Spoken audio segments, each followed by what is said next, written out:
नमस्कार। मैं संतोष सिंह। चलिए, पहले से थोड़ा बेहतर महसूस कर रहे हैं। धीरे धीरे आ जाएंगे पुराने फॉर्म में। शिक्षकगण, आपकी परेशानी का मतलब हम समझ सकते हैं। आप कभी परेशानी मुक्त हो ही नहीं सकते हैं। ऐसा आप लोग जीव है ना, समस्या जीवन पर्यंत लगा ही रहेगा। वैसे ये सारी समस्या इसलिए है कि सरकार जिसको कहते हैं ना, वो सरकार जैसी बात यहाँ पे है ही नहीं इस प्रदेश में। हम बार बार कहते हैं कि तिवारी बाबा थोड़ा सा ना हुई। लगता है जैसे हम लोग के यहाँ जो है ना, पंडित जी लोग जाते हैं मतलब बेटी का बहन का घटकई करने के लिए, बरतुहारी भी जाते हैं। किसी जमाने में जो है पंडित जी लोग ही जाते थे। गए वहाँ, पूरा एकदम बातचीत रहा होता था, गोल गोल गप दे के आए। लड़का वाले को भी कुछ बात कह दिए, लड़की वाले को भी बात कह दिए। मतलब शादी होते होते जो है ना, सो मार होना तय था। अब पंडित जी भाग जाते थे। बिचवान जिसको कहते थे, घटके बिचवान। कहे ऐसा नहीं होता तो शादी ही नहीं होता। तो शादी का घटकैती करना और सरकार चलाने में, दोनों में फर्क है ना तिवारी बाबा। ये बात आप समझ नहीं रहे हैं।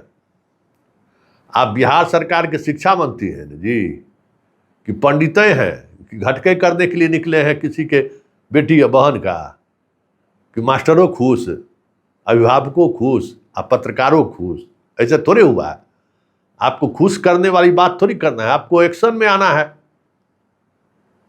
कहते हैं स्वेच्छा से जो आवेदन दिया जाएगा उस पर विचार किया जाएगा। तो जिस स्कूल में 3 गो फिजिक्स वाला पहुंच गया है, 4 गो मैथ वाला पहुंच गया, 5 गो कॉमर्स वाला, जहाँ विद्यार्थी नहीं है, जहाँ एडमिशन नहीं है, पहुंच गया है घर के बगल में रहने के चक्कर में, वो आवेदन नहीं करेगा तो उसको हटाइएगा कैसे?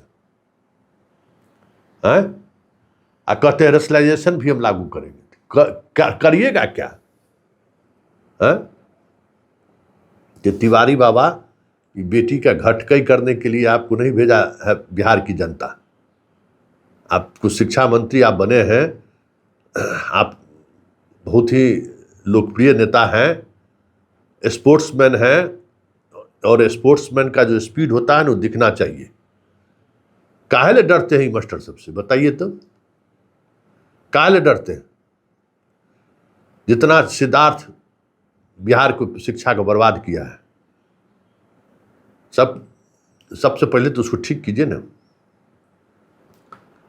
सबसे पहले उसको ठीक कीजिए। नहीं खाली यही विचार आपको है कि फिर जो है सो जिस स्कूल में 10 गो मास्टर है, विद्यार्थी 50 गो है, वहाँ 5 गो और मास्टर को बढ़ा के मास्टर सब लोगों को खुश कर दे, तो फिर तो कुछ कहना ही नहीं है।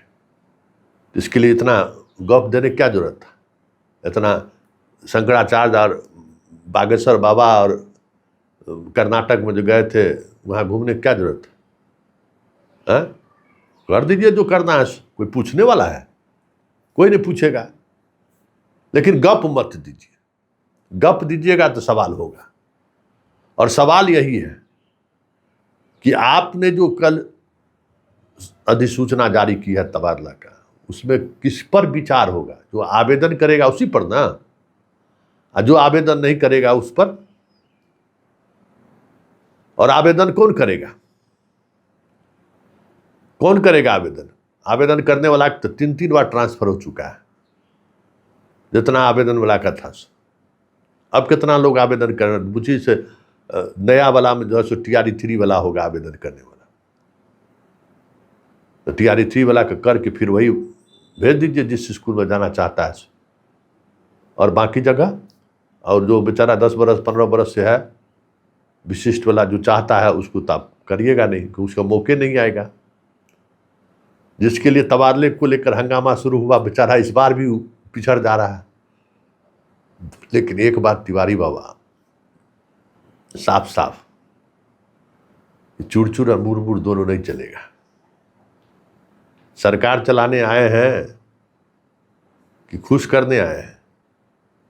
तो एक बात जान लीजिए, मास्टर कम्युनिटी है, इसको अपना घर का जो है ना सब अनाजों निकाल के दे दीजिएगा ना, तैयो ही खुश नहीं होगा। उसमें भी कहेगा देखिए, अनाज में जो है ना से निकाले लगा के दाएं, आइयो तिवारी बाबा एमे तो जो गहूम के साथ जो वहां फेंट दिलिए हैं यो, ऐसा मतलब इस मास्टर सब है। कोई इसको खुश नहीं कर सकता है, क्योंकि हर किसी के खुशी का पैमाना अलग अलग है। वैसे आपका शिक्षक नेता से भी हम बात किए, जरा सुनिए कि हालात क्या है, शिक्षकों में किस तरीके का उधेर बुन चल रहा है। जो दुबकी मारे हुए है, जो पहुंच गया है अपने जगह पर चुपचाप, नहीं पढ़ाना नहीं है, दिन भर घूमना है, वो तो चुपचाप एकदम कछुआ की तरह घुसा लिया है, मुड़ी बैठल है, दिखना ही नहीं है। लेकिन उससे न तो इस राज्य का भला होगा, न यहाँ के छात्रों का भला होगा। आपका भला तो जग में है ही। सुनिए, आनंद से हमने बात की है। आनंद इस पूरे तबादला नीति को लेकर क्या कह रहा है, जरा आप भी सुनिए। हमारे साथ जुड़े हुए हैं बिहार राज्य प्राथमिक शिक्षक संघ के सचिव हैं आनंद मिश्रा जी हैं। युवा हैं और खास करके शिक्षकों के मुद्दे पर प्रोग्रेसिव सोच रखते हैं। और इनसे मेरा सीधा सवाल होगा, आनंद जी, ये पाठक जी के बहाली के बाद लगातार जो भी आए वो सिर्फ तबादला पे तबादला किए जा रहे हैं। सिद्धार्थ जी भी किए, बहुत लोगों की कहा गया कि भाई लड़कियां दूर हो गई हैं, बहुत अलग अलग जिला में चला गया, तो सिद्धार्थ जी भी किए। उसके बाद दूसरे जनाब आए तो वो भी किए। अब ये नई सरकार बनी, मतलब मंत्रालय बदला, बीजेपी के कोटे में आया, तो इन्होंने भी पहली घोषणा यही की कि हम शिक्षकों का तबादला करेंगे। और मुख्यमंत्री से लेकर शिक्षा मंत्री तक एक ही राग रहा, महिलाओं को पंचायत के बगल में और पुरुष को प्रखंड के बगल में। अब अधिसूचना जारी हो गई है। ये अनंत हरित कथा चलता रहेगा या फिर इससे लगता है कि आपको समाधान निकलेगा? संतोष जी, पहले तो बहुत बहुत नमस्कार, धन्यवाद कि शिक्षकों की जो सबसे बड़ी समस्या अभी वर्तमान में बनी हुई है स्थानांतरण। और जैसा कि आप भी अच्छे तरीके से वाकिफ है कि स्थानांतरण शिक्षकों की मुद्दा जो इस बार बहाली हुई पाठक जी के रिजर्व बीपीएससी के TRE 1 TRE 2 TRE 3 में, तो बड़े पैमाने पर शिक्षकों की बहाली हुई और उनको टारगेट दिया गया था पाठक जी के द्वारा कि आपको ग्रामीण क्षेत्रों में जाकर के अच्छी उपलब्धि हासिल करनी है और मेहनत के दम पे, अपने क्वालिटी के दम पे विद्यालयों की रूपरेखा बदलनी है। लेकिन पाठक जी जैसे ही हटते हैं, ट्रांसफर का एक भूत सवार हो जाता है और पूरी नियमावली को ध्वस्त करते हुए, जिनकी बहाली के 6 महीना भी नहीं हुआ है, साल भर भी नहीं हुआ है, उनको भी स्थानांतरण दिया गया और उनको ग्रामीण क्षेत्रों से उठा करके शहरी क्षेत्रों में सरप्लस करके भर दिया गया।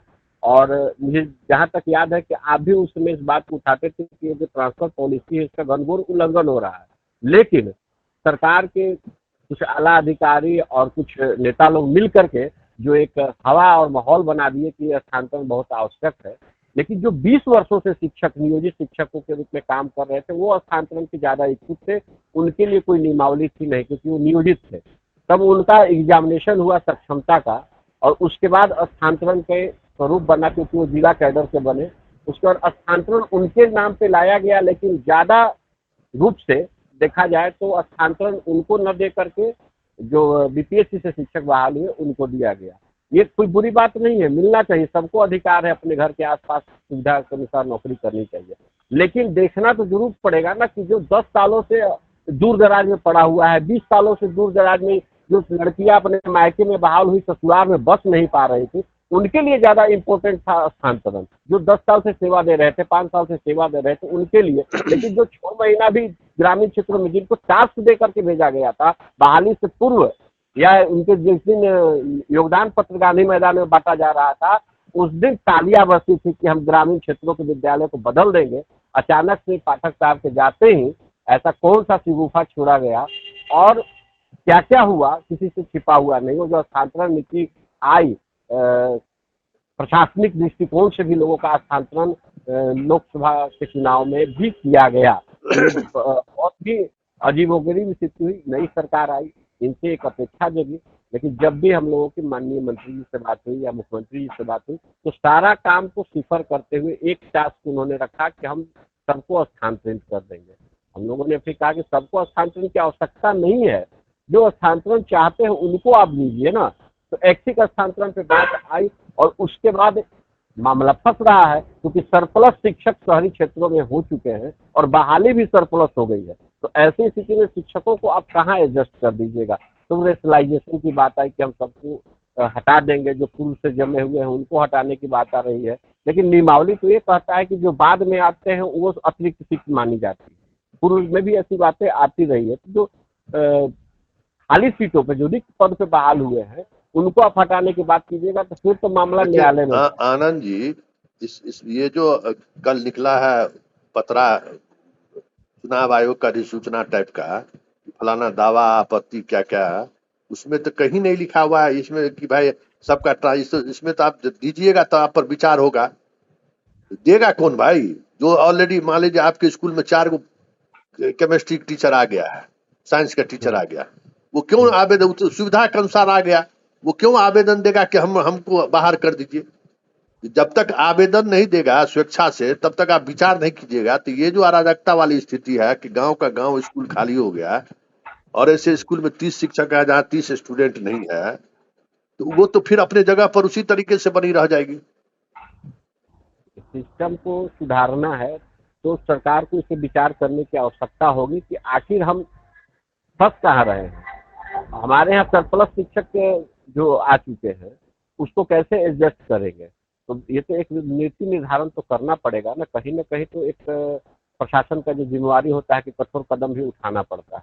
तो प्रशासन का एक कठोर कदम तो होना ही चाहिए ना कि आप सरप्लस किसको मानेंगे। पुराने जो रिक्त पद पे जो खाली पद पे आए थे आनंद जी पुराने रिक्त, वो तो बात की बात है। जो आप कल जो नोटिफिकेशन निकला है उस नोटिफिकेशन का क्या मतलब है?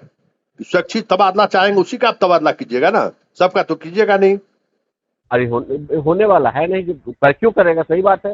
एक ही विषय के विद्यालय में 4 शिक्षक है तो 3 शिक्षक अपने मन से तो कहेगा नहीं कि हमको यहाँ से हटा दीजिए। वो जाना नहीं चाहेगा। जब जाना नहीं चाहेगा तो आप उसको छेड़छाड़ नहीं कर सकते।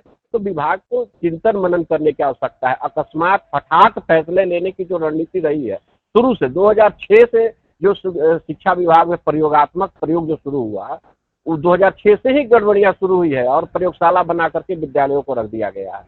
और इसका दुष्परिणाम आज ये है। पूरे देश में कहीं शिक्षक डाइंग कैडर नहीं था, यहाँ हुआ। अब जीवित भी किया गया है तो चाइनीज वेतन मानते। आप बीपीएससी से बहाली कर रहे हैं उसको वेतनमान क्या दे रहे हैं। तो अच्छा, वो तो आप नेता है तो आपका वो डिमांड रहेगा ही। लेकिन हम चलते चलते बस एक ही सवाल है कि ये जो अधिसूचना है, जो नोटिफिकेशन हुआ है, इसमें तो उसी शिक्षक को ना तबादला का होगा जो स्वेच्छा से देंगे, सबका तो नहीं होगा ना। ये तो कॉपी यही कह रहा है। हाँ जी जी, ये कॉपी तो अभी यही कह रहा है। लेकिन हो सकता है कि संशोधन होना। ये तो आप विभाग में या सरकार में आप देख रहे हैं ना कि सुबह में कुछ पत्र निकलता है, शाम में फिर इसमें संशोधित विचार आ जाता है। चलिए, क्या होगा इस पे हम लोग भी थोड़ा सा संशय में, क्योंकि हम लोगों से तो राय मशविरा किया नहीं जाता है। हम लोग तो मान लीजिए शिक्षक संगठन के प्रतिनिधि के रूप में बात करते हैं। जो शिक्षकों के निर्वाचित प्रतिनिधि है, एमएलसी लोगों की बात को तो विभाग वैल्यू नहीं दे रहा है। उनको तो कोई नहीं रख रहा है। तो हमारी बात को, हमारे सलाह को, हमारे सुझाव को सरकार क्या मानेगी। और दुर्भाग्य यही है कि जो शैक्षिक गतिविधि को जमीन पे मूल रूप से उतारने वाला व्यक्तित्व का मालिक होता है, जो संगठन चला रहा है, जो शिक्षक होता है, उसके बिना राय के आला अधिकारी अपने मन से जो मर्जी सो करते जा रहे हैं। इससे शिक्षा विभाग रसातल की ओर जा रहा है। बस सुर्खियों में बना रहना यही शिक्षा विभाग की नीति दिखाई दे रहा है। जमीन पे काम नहीं आ पा रहा। चलिए, बहुत बहुत धन्यवाद आनंद जी।